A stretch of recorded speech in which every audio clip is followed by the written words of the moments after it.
Bonjour à tous. Je suis aussi jeune comme vous, hein, comme certains, sinon l'essentiel.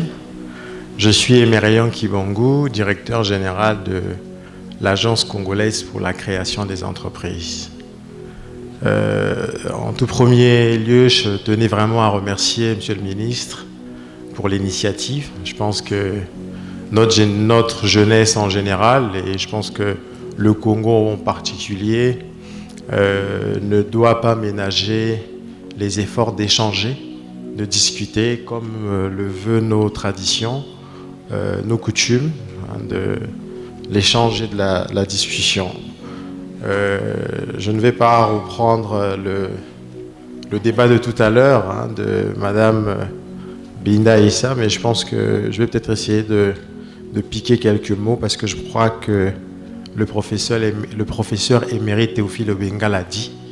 Pour parler devant les gens, surtout à la jeunesse, il faut répondre à 3 critères. Le mandat, la compétence et la légitimité.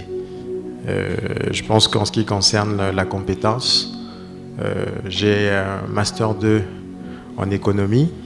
En ce qui concerne le mandat, je suis directeur général de la CPCE, donc je peux parler de la création d'entreprise. Et en ce qui concerne la légitimité, Monsieur le ministre me l'a accordé en bien voulant m'associer à cette démarche. Donc effectivement, investir ces 3 pouvoirs, je peux commencer à dire un mot. Bon, la création d'entreprise. Il y a à peine 3 ans, Madame Jacqueline Idjamikolo, qui est pour moi une mentor, a eu la petite idée de proposer ma candidature au poste de directeur général à son Excellence Monsieur le Président de la République, qui a bien voulu accepter, et j'ai été inséré dans mes fonctions. Je vous avoue que quand les services m'ont contacté, pour ça, je ne savais pas exactement qu'est-ce que c'était la CPCE. Et quand j'arrive à la CPCE, le guichet unique des entreprises, je découvre des choses que je ne comprenais pas bien moi-même. Parce que pour créer une entreprise, il fallait remplir 8 formulaires. Donc le monsieur était un peu perdu. Il y avait beaucoup de conditions. C'était pas... En tout cas, c'était un peu compliqué. Donc dans la lettre de mission de Madame le ministre, elle nous a demandé de travailler à la simplification et à la réduction des coûts. On va prendre quelques exemples pour illustrer. Tout à l'heure, je vous ai parlé de 8 formulaires à remplir. Aujourd'hui, il n'y en a plus parce que c'est dématérialisé maintenant. En matière de simplification, à l'époque, il y avait en plus du guichet unique, il y avait le commerce qui était à l'extérieur. Donc vous payez au guichet unique quelque chose et puis vous partez au commerce pour payer encore quelque chose. Donc il fallait 2 endroits, des allers-retours. Pour ceux qui n'étaient pas, je vois dans la salle mes amis du FIGA, pour tous ceux qui n'étaient malheureusement pas congolais, qui venaient investir chez nous, ceux qui étaient hors zone CEMAC, ils avaient une caution minimum d'1 million de francs CFA à payer. Donc les Mauritaniens, les Français, les Libanais, bref, il fallait payer une caution d'1 million pour avoir le droit de créer une entreprise au Congo. Il y avait quelques initiés. Je crois que, je pense qu'il s'est déplacé, l'ami là l'avait dit, il y avait quelques initiés de la création de l'entreprise.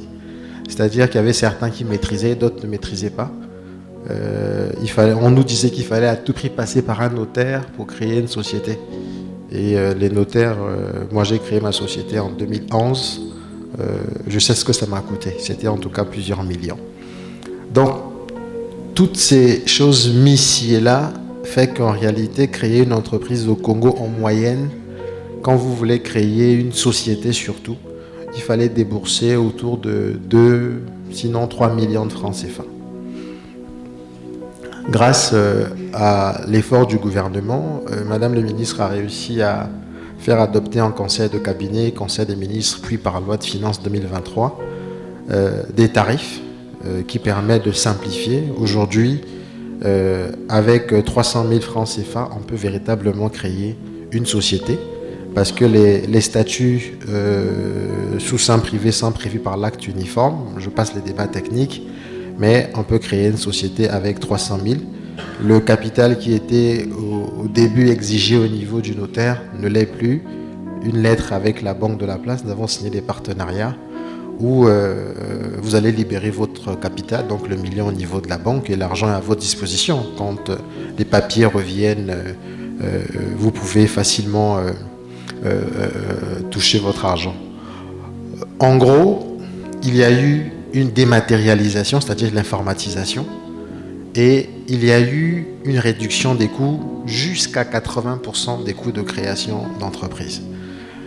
Mais la réforme pour laquelle on est le plus fier, c'est la spécification des entreprises. Ce que nous appelions à l'époque commerce général. Je pense que depuis 2-3 ans, on n'a plus commerce général. Quand vous venez créer une entreprise, on vous demande de choisir un secteur, un corps d'activité, et vous exercez dans ce corps d'activité. Je sais que ça suscite beaucoup de débats, on va y revenir, mais je prends toujours l'exemple de Apple. Je pense que nous tous, nous avons quasiment tous des iPhones, que moi aussi, j'aime beaucoup iPhone. Apple est l'entreprise la mieux cotée ou la mieux capitalisée, c'est même le terme. Elle est capitalisée à environ 2000 milliards de dollars.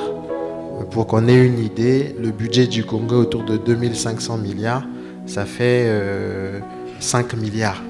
Donc Apple, c'est XX fois le budget du Congo. Mais Apple, malgré tous les milliards qu'ils ont, et les experts, les techniciens de haut calibre qu'ils ont, ils ne font que designer le Apple. Donc le iPhone là, ils ne font que le designer. Ils sous-traitent la caméra à une entreprise chinoise, peut-être coréenne, la vitre, le côté waterproof, le côté résistance, batterie, etc. etc. Donc Apple, malgré les 2000 milliards de dollars de capitalisation boursière, est spécialisé dans un secteur. C'est-à-dire qu'il ne fait pas tout. Parce que naturellement, il y a ce qu'on appelle des coûts de production. Mes amis du FIGA et de l'ADPME en diront davantage. Il faut réduire les coûts de productivité pour être rentable. Donc ça n'a pas de sens d'être dans une entreprise qui soit partout. Mais aussi, pour aller plus loin, là c'est le côté de l'entreprise, tous les pays du monde doivent calculer ce qu'on appelle le PIB. Le PIB, c'est la somme des valeurs ajoutées dans les différents secteurs. Si une entreprise est dans l'agriculture, le transport, l'agence de voyage, location de voitures, bureautique, on le classe dans quel secteur pour calculer le PIB? Donc on a en fait, qui dirais-je, un PIB qui ne peut pas être calculé. Donc il nous faut travailler à être dans le secteur pour qu'on puisse être capable de calculer le PIB. Et c'est pour ça, je pense que c'est vrai que ça coince souvent, parce que les chefs d'entreprise pensent qu'on est contre eux, parce qu'on fait une restriction. Mais avec le temps, ils comprennent que pour leurs propres intérêts, on ne peut pas être expert en logistique et être aussi, ça se peut, être aussi en même temps expert en eau et forêt, ou en pétrole, ou en distribution, ou en commerce. Bref, à un moment donné, on est spécialisé de quelque chose. Et c'est quand on travaille sur ces avantages comparatifs qu'on devient compétitif. Ce n'est que comme ça. Bon, c'est ce que nous dit la théorie économique. Et c'est ce qu'on essaie de faire. Donc ça, c'est la réforme pour laquelle je crois qu'on est le plus fier. Parce qu'aujourd'hui, avec les bulletins statistiques qu'on publie régulièrement sur les réseaux sociaux, vous voyez à peu près le rythme de création d'entreprise par secteur, comment évolue chaque secteur, voilà. Et c'est un élément de base pour tous les étudiants, pour tous les corps de l'État. Chacun peut regarder dans le secteur qui est le sien, comment il peut apporter des solutions. Donc ça, je pense que c'est la réforme pour laquelle je pense qu'on est le plus fier, parce que ça permet effectivement de tuer ce qu'on appelle des situations monopolistiques. Parce que si je prends un exemple de quelqu'un qui a la capacité financière, qui fait tout, mais il va gagner tous les marchés. Et c'est lui qui va continuer à grossir, et puis les autres ne pourront pas avancer. Mais s'il y a une restriction d'accès dans un secteur, ça crée une forme de concurrence, qui permet à ce que l'économie puisse avancer. Bon, ça c'est en gros, mais je pense qu'on va peut-être maintenant laisser la parole au public pour que chacun puisse essayer de poser les questions. Maintenant, pour essayer déjà de couper un peu l'herbe sur le pied de certains, j'anticipe, en ce qui concerne le coût de création d'entreprise. La loi de finances est claire, 100 000 pour l'entreprise individuelle, ce qu'on appelle communément établissement, 300 000 pour les sociétés de personnes, SARL, SCI, etc. Et puis 500 000 pour les sociétés de capitaux. Mais bon, 500 000, ce n'est pas exactement 500 000 sociétés de capitaux parce que derrière, vous êtes obligé de passer par un notaire pour les sociétés de capitaux. Parce que là, c'est une société d'action. Avec une notaire, ça coûte un peu plus cher. Ça, c'est pour couper l'herbe sous le pied sur des questions. Maintenant, en termes de délai, ça aussi, je vais couper l'herbe sur le pied, délai de création d'entreprise. Avec la dématérialisation, nous l'avons déjà fait. Nous l'avons déjà fait moi-même. On peut créer une entreprise au Congo en 2 heures. C'est possible, on l'a déjà fait. Mais nous avons une préoccupation parce que je vous ai dit qu'on a réduit jusqu'à 80% le coût de création d'entreprise.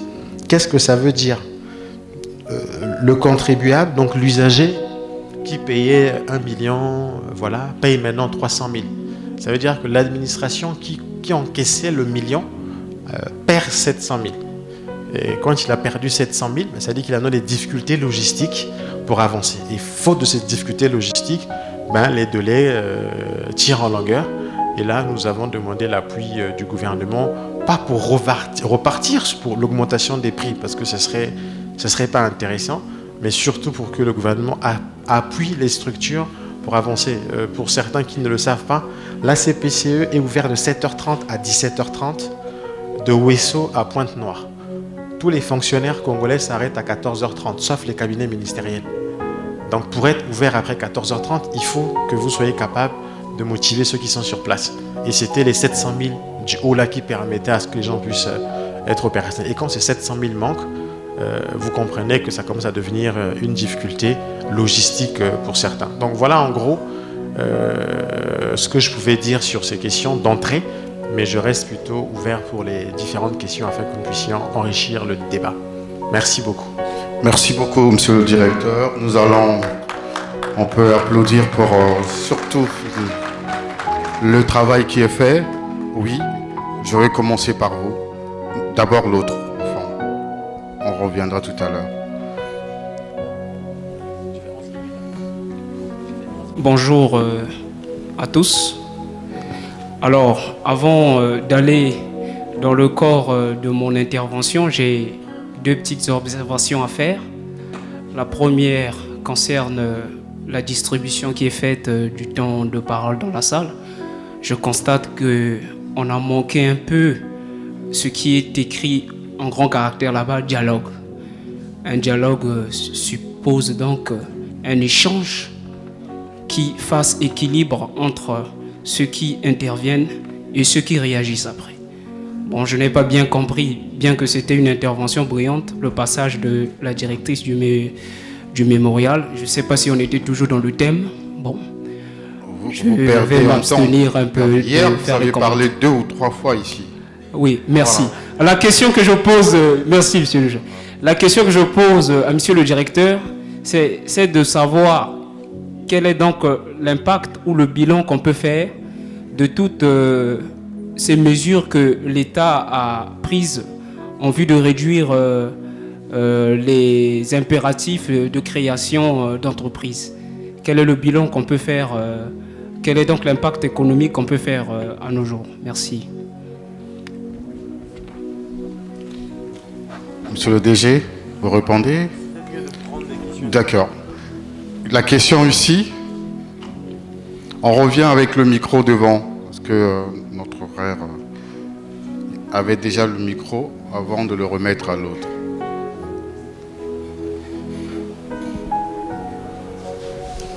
Ok, donc merci beaucoup une fois de plus pour la parole accordée. Donc, bon, à titre personnel, on attendait le DG du FIGA, on a le DG de l'ACPE, mais bon, c'est pas grave. ACPC. ACPC, ok. D'accord, donc j'ai 2 questions à votre endroit. Mais le FIGA est là, c'est juste après ce panel. Ah, comme ça. Donc Ah, ok. pour votre question, c'est destiné... D'accord, d'accord. Non, il n'y a pas de problème. Donc, la CPCE, depuis 2-3 ans, je pense, publie assez régulièrement des statistiques sur le nombre de créations d'entreprises que vous appelez bulletin statistique. Donc, je le rappelle encore, moi, je suis statisticien. Mais j'ai envie de vous dire que ce sont ce qu'on appelle des vanity metrics. Genre, juste mesurer le nombre de créations d'entreprises chaque année, c'est quelque chose qui ne dit rien sur l'écosystème entrepreneurial.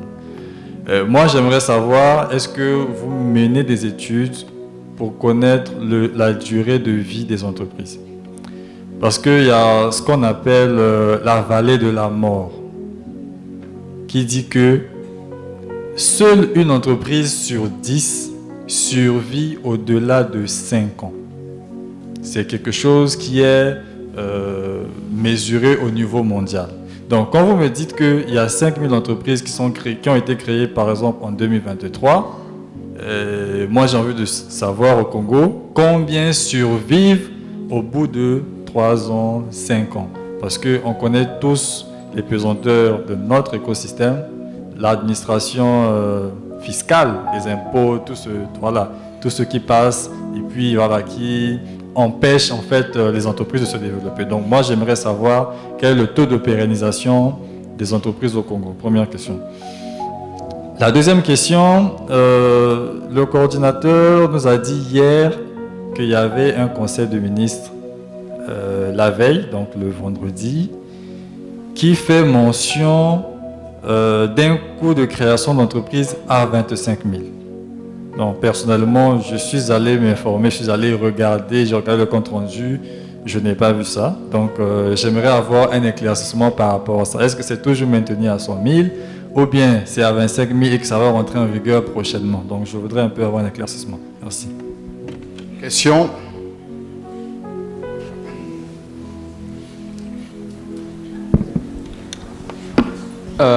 Bonjour et merci pour la parole. Je suis promis de Valeur Izada.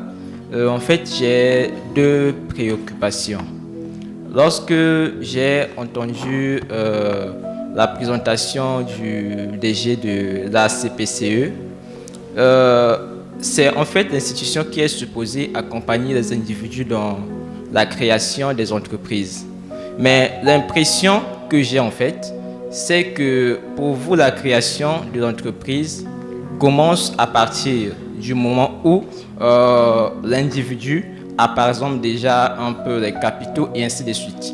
Maintenant, je me pose la question, est-ce qu'au niveau de votre agence, il y a par exemple un service peut-être de l'étude des projets? Je prends un exemple. Quelqu'un a peut-être les moyens, mais il n'a pas encore de projet, mais il souhaite quand même avoir un projet pour essayer un peu de commencer son entreprise. Est-ce que ce service-là de faisabilité des projets, il y en a au sein de la CPCE? Et puis ma seconde question, j'ai entendu tout à l'heure là, vous avez dit que la CPCE travaille de 7h jusqu'à 17h, de Ouesso jusqu'à Pointe-Noire. En d'autres termes, du Kouilou Pointe-Noire jusqu'à la Songa. Mais au-delà de la Songa, il y a la Likwala. Est-ce que là-bas aussi, il y a la CPCE? Merci. Il y a une question, on prend deux questions ici. Madame, allez-y.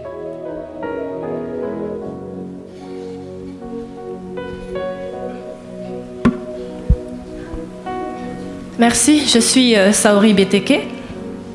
Une étude internationale a montré que d'ici 2050, on va dire environ 37% d'entrepreneurs seront d'origine africaine. Et nous connaissons le contexte, disons, économique de notre État. Au moins 75% de l'économie est tenue par le secteur informel. Ça, c'est une réalité. Alors ma question est de savoir, est-ce qu'il y a des mesures qui ont été prises pour tenir aussi en compte de ces petites, très petites entreprises? Parce que justement, aujourd'hui, bon, j'ai été dans un cabinet comptable, beaucoup d'entrepreneurs se plaignent qu'il y a trop de taxes à payer. Je crois que peut-être qu'il serait aussi important de penser à une politique d'allègement fiscal à ce niveau-là. Et donc ça, c'était ma question. Est-ce que vous tenez compte, est-ce que l'ACPCE tient compte de ces jeunes qui sont dans le secteur informel et quel est disons, le plan qui est proposé pour eux? Oui, c'est bon. Donc on prend les réponses. D'ailleurs, visiblement, il n'y a plus de questions. Visiblement. Il y en a encore. Ok. D'abord, je réponds à... Après. Merci beaucoup.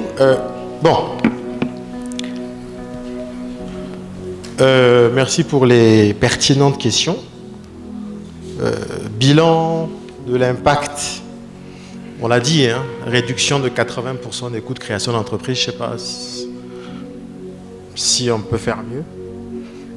C'est un bilan.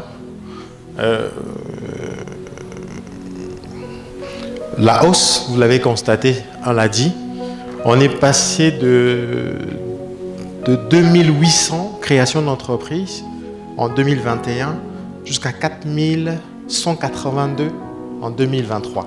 Je crois qu'il y a pratiquement 50%, sinon, ouais, pratiquement un peu plus de 50% de création d'entreprises en plus. Il y a quelque chose que je n'ai pas dit, c'est qu'avant l'ACPCE ne faisait que la création d'entreprises. Alors que dans les textes de l'ACPCE, il n'y a pas que la création. Il y a la création, modification diverses, radiation et les autres formalités qu'est l'ATE et la dispense. Bon, ça ne nous concerne pas aujourd'hui. Mais l'ACPCE fait toutes les formalités d'une entreprise aujourd'hui, ce qui n'était pas le cas. Donc en termes de bilan, ça on peut le dire. Bon, c'est simple de dire que c'est vanité des statistiques, c'est très simple. Mais quand ça n'existe pas, on fait quoi? Je crois que c'est bien déjà de dire qu'on a quelque chose. Je crois que c'est ça aussi l'intérêt. C'est-à-dire qu'il ne faut pas être dans l'autoflagellation. Il faut aussi être dans une autosatisfaction, mais aussi dans une considération des efforts. Parce qu'avant, ça n'existait pas, ces statistiques. On les a. On peut demander davantage. Là, je suis d'accord. Je suis d'accord avec vous que oui, on veut avoir un peu plus, on en veut davantage. Là, d'accord. Mais dire que c'est bon, c'est pas ça. Personne au Congo ne connaît le nombre d'entreprises qui existent. Personne. Personne au Congo ne connaît ces entreprises sont dans quel secteur. Personne. Ni la Banque mondiale, ni le Fonds monétaire. Personne ne connaît ces entreprises travaillent dans quel secteur. C'est grave, hein? Donc, quand il y a un travail mais c'est à cause de commerce général, hein, je vous l'ai dit, hein, commerce général, je suis importateur, ouais, import-export, je fais tout. Comment voulez-vous, vous êtes dans quel secteur? Donc, je prends ce mot de mon ancien patron, le ministre Raphaël Mokoko, il faut suturer et structurer l'économie congolaise. Pour s'il y a des économistes dans la salle, ils comprennent ce que ça dit qu'il faut commencer d'abord par suturer comme un habit, hein, il faut le recoudre et le structurer. Hey, I'm ready to hit the ground running. Ah, ça c'est vous.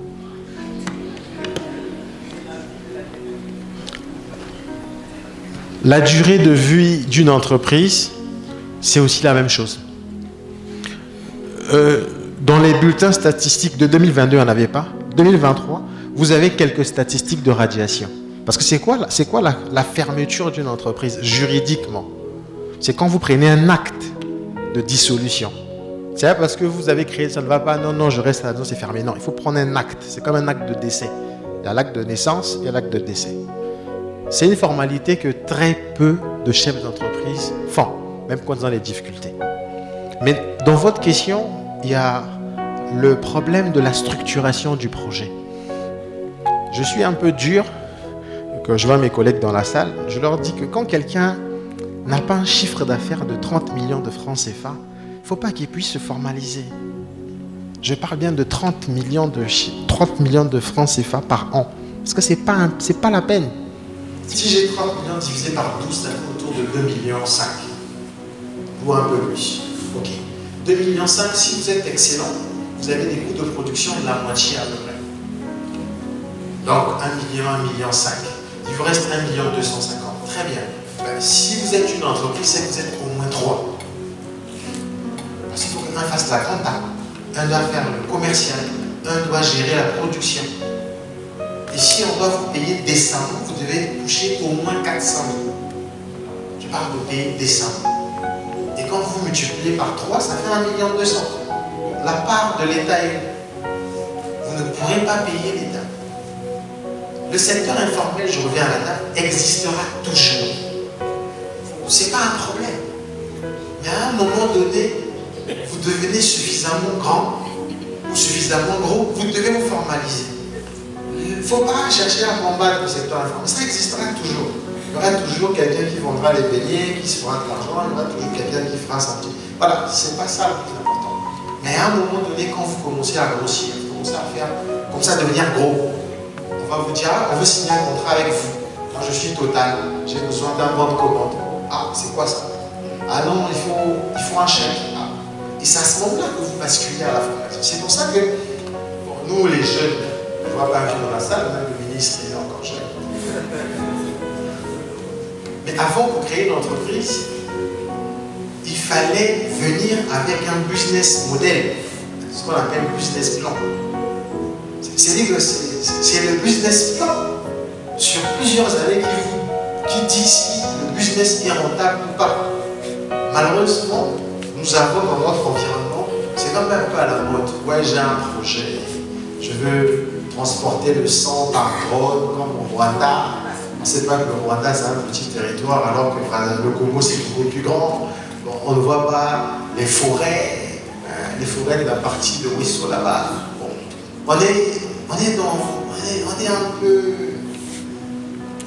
On parle de projet, c'est-à-dire qu'un projet doit être bancable, doit être économiquement rentable. Ce sont les indicateurs. J'ai parlé de... Je sais que mon collègue il souffre le DG du FIGA. Les gens demandent de l'argent. L'argent. Mais non, mais ce n'est pas que l'argent. Est-ce que votre projet est structuré? Est-ce que votre projet est rentable? Est-ce que votre projet, quand vous... Est-ce qu'il est... C'est pour ça qu'il faut commencer dans l'informel. Commencez à vous... Si vous sentez que l'argent rentre à ce moment-là, ok. Il faut commencer à vous formaliser. Mais souvent, on est dans... Voilà. Je vous ai fait une démonstration sur 30 millions de francs CFA l'année. Pour certains, je me rappelle quand je parle aux jeunes entrepreneurs, dès que je dis 30 millions, toutes les mains s'en partent. Il y a 2-3 mains qui sont debout. Pour dire qu'en réalité, nous ne sommes pas dans des véritables projets structurants.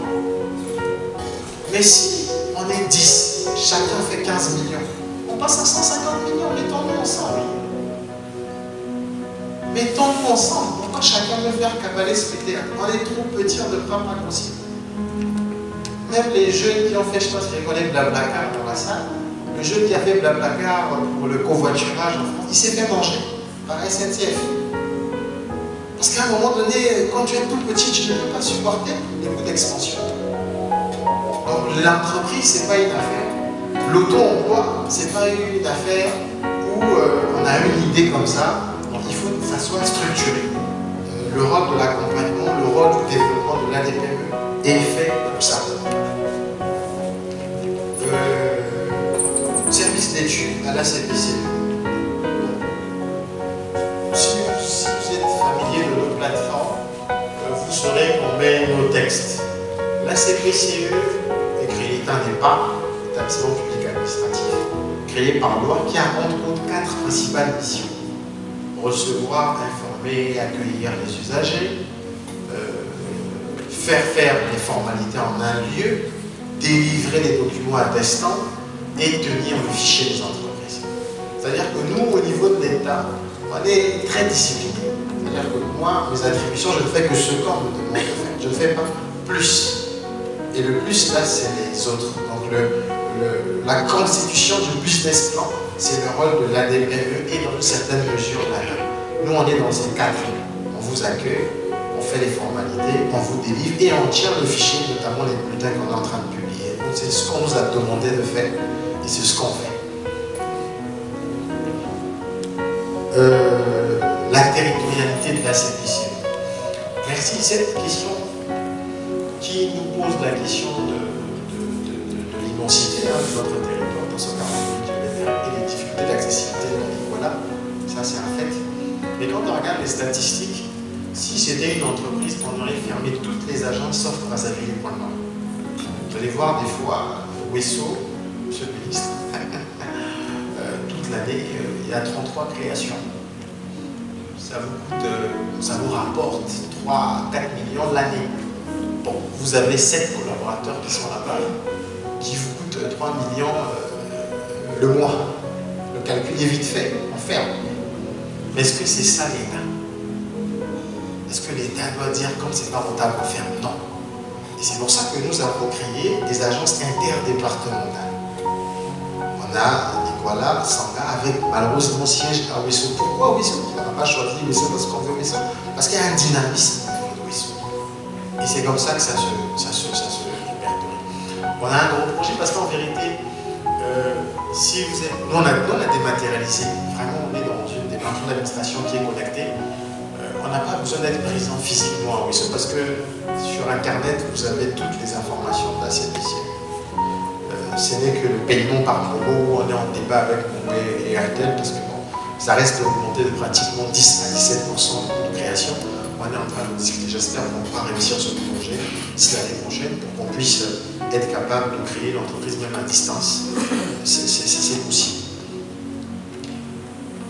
J'ai trop souvent entendu parler que ce qui tue le business au Congo, c'est la fiscalité. Mensonge, mensonge, mensonge et mensonge.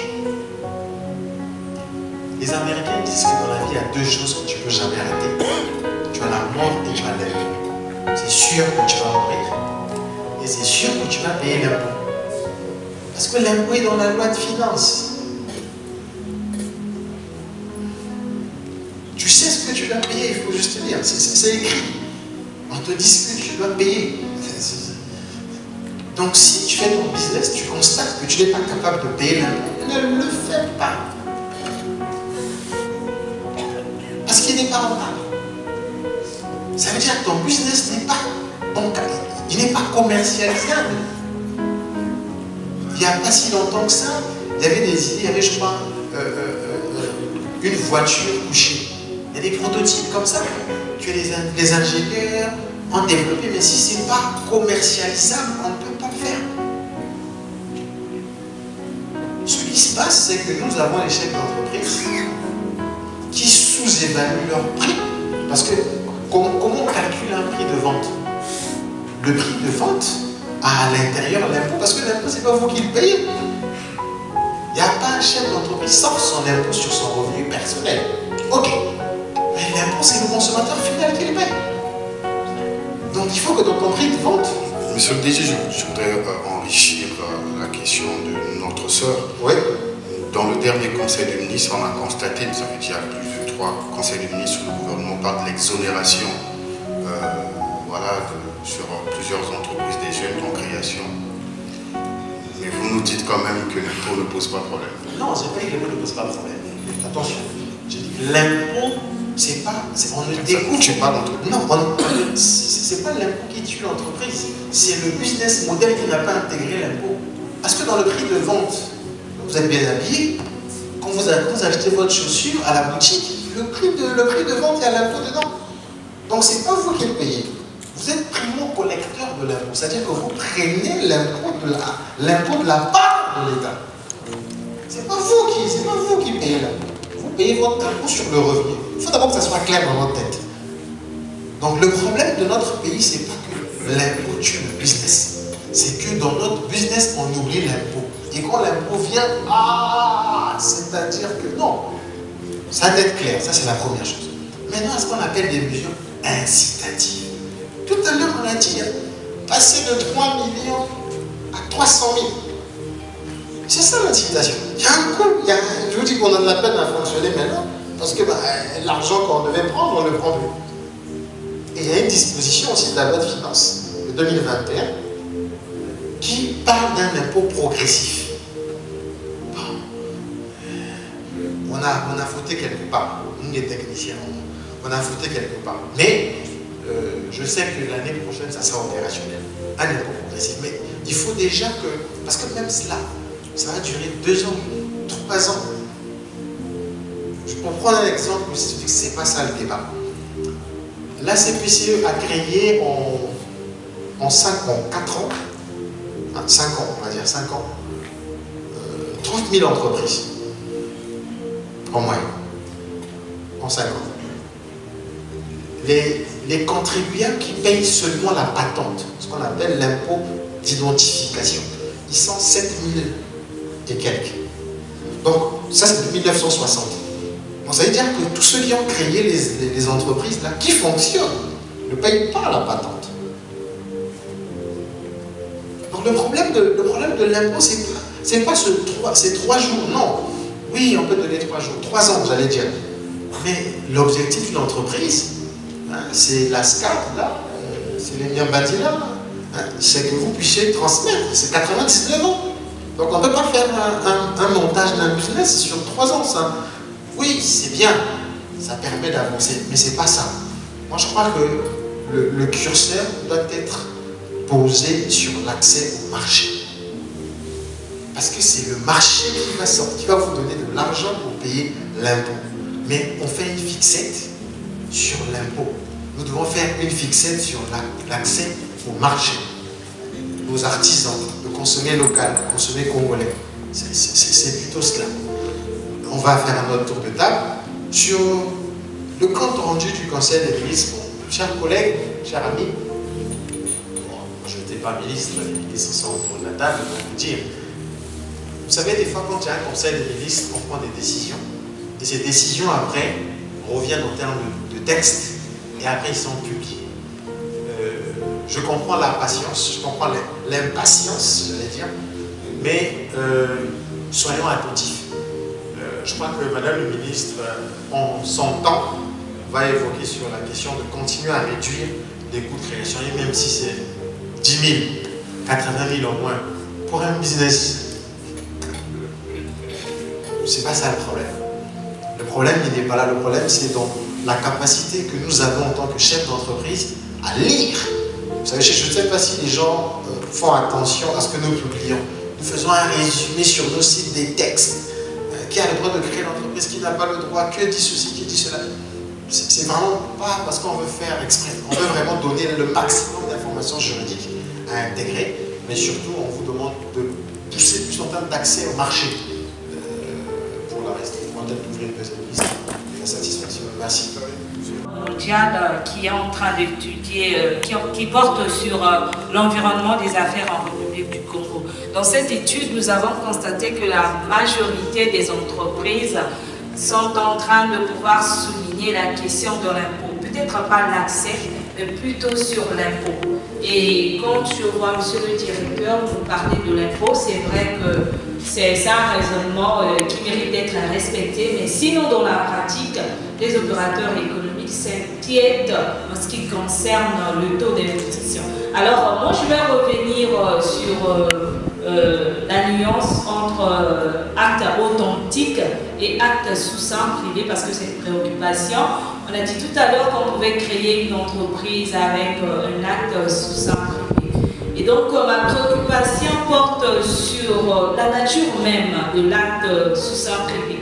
Parce que je me dis que si on a eu à dire autrefois que la création d'une entreprise devait être portée sur un acte authentique, parce qu'on sous-entend que le notaire, lui, il était la personne habilitée de pouvoir regarder dans la forme, est-ce que dans le fond, quels étaient les éléments constitutifs du statut qui devrait constituer une loi fondamentale même de l'entreprise.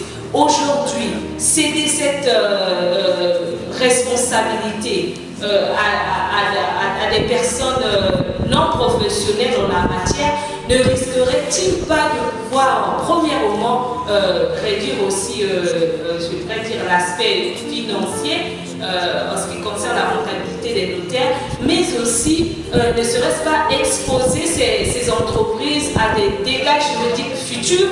Telle est ma préoccupation. Merci. Parce qu'on a essayé de démocratiser les impôts, mais on n'a rien inventé. L'acte uniforme de l'OADA laisse la possibilité de créer un certain nombre de sociétés en acte sous seing privé. On n'a pas dit tout, mais l'acte uniforme de l'OADA, c'est ça que ça, c'est ce que ça dit. Il y a même un degré que nous avons pris en 2017 qui donne la possibilité pour les SARL de faire acte sous secret. Tout ce qu'on a fait, c'est appliquer la loi. C'est tout. On n'est ni pour ni contre les modèles, on a juste fait appliquer la loi. En ce qui concerne, vous savez, je cherche le pays que la Banque mondiale a réussi à développer en dehors du Japon et de la Corée du Sud. Le Japon, à cause de Hiroshima et Nagasaki. La Corée du Sud, à cause de la peur de la Corée du Nord. Je ne l'ai pas trouvé. Donc, on n'a pas besoin de... On a fait les mêmes écoles. Voilà, c'est juste que bon, des fois, ils parlent avec un anglais, on a l'impression qu'ils disent la vérité. J'ai travaillé en RDC, pour le projet Data Pogno. En RDC, le code minier en RDC est une honte. Mais c'était fait par les experts de la Banque mondiale du Fonds monétaire. Donc, voilà, on a écouté aussi que le classement de Doing Business, il y avait de la corruption là. Quand c'est eux, il n'y a pas de problème. Mais c'est quand chez nous, ça devient un problème. Non, franchement, sans complexe. On est décomplexé. Tout ce qu'ils peuvent dire pour nous, voilà. On parle juste des faits. On n'est pas en train de dire que le taux est trop haut et trop bas. Non. Ce que je veux faire comprendre aux uns aux autres, l'impôt est prévisible. C'est tout. Parce que c'est public. La loi, elle est publique. Donc vous êtes capable de dire, voilà. On a même institué ce qu'on appelle une licence maintenant. Je me rappelle, c'était un débat avec Unicongo et une autre, oui, un document supplémentaire. Non, ce n'est pas un document supplémentaire. À la fin, on vous donne votre document qui vous dit l'impôt que vous allez payer. Pour ceux qui ont créé leur entreprise cette année, ils ont eu ce qu'on appelle la licence qui donne une prévisibilité de l'impôt. Donc sur la base de votre chiffre d'affaires, vous savez l'impôt que vous allez payer, prévisionnel. Donc ça ne doit pas être un problème. Maintenant le problème, pourquoi 5%? Pourquoi pas 4,5%? Pourquoi 13%? Pourquoi pas 10%? Ça c'est un autre débat. Mais il faut déjà intégrer qu'il y a des 10 que tu ne peux pas le payer parce que tu as fait de la prévision. Tu t'adaptes. Le problème, c'est que les chefs d'entreprise font du dumping. C'est-à-dire qu'ils vendent, ils n'arrivent pas à constituer le coût de vente réel. Ça, c'est un problème. Parce que comment voulez-vous créer une entreprise de faire mon collègue là, je passe là. À la fin, ils vous donnent le papier. Vous déclarez vous-même votre chiffre d'affaires. Ah, moi, je vais faire 100 millions, très bien. Et il vous dit, voilà les impôts que vous allez payer si vous payez 100 millions. Donc si vous êtes un peu regardant, vous pouvez me dire que sur les 100 millions, je vais payer X millions à l'État, ma part est de temps, mes amortissements sont de temps, etc. etc. C'est à votre portée. Voilà, madame. Voilà. Dernier mot, comme on dit dans notre jargon. Je m'attendais à avoir un peu plus de questions. Peut-être que c'était clair. Peut-être que j'ai été un peu trop technique. Malheureusement, nous aurons le temps. On va poursuivre. Non, mais l'entreprise, c'est pas que la création. L'entreprise, c'est un mariage. Malheureusement, avec un statut de bien commun. Si vous êtes un peu la veille, vous n'avez pas demain le lendemain, divisez par deux votre patrimoine. C'est vraiment quelque chose de sérieux. Ne créons pas juste pour créer. Pour créer une entreprise, il faut qu'on soit sûr que notre projet est bancable, il est vendable, qu'on est capable d'en tirer profit parce que c'est un but lucratif. Hein. Une entreprise, ce n'est pas une association. On cherche de l'argent. On n'investit pas pour perdre. Donc, il faut véritablement se rapprocher des structures. Nous avons la DPME, nous avons le FIDA, nous avons l'ANA, nous avons les cabinets conseils, nous avons plein de... Il vaut mieux dépenser 1 million, 2 millions à structurer son projet que s'engager avec. C'est un peu comme si vous voulez construire une maison à 2 niveaux. Si vous ne faites pas appel à un ingénieur, eh bien, il va s'écrouler, vous allez perdre plus d'argent. Donc l'entreprise, c'est la même chose. Donc voilà.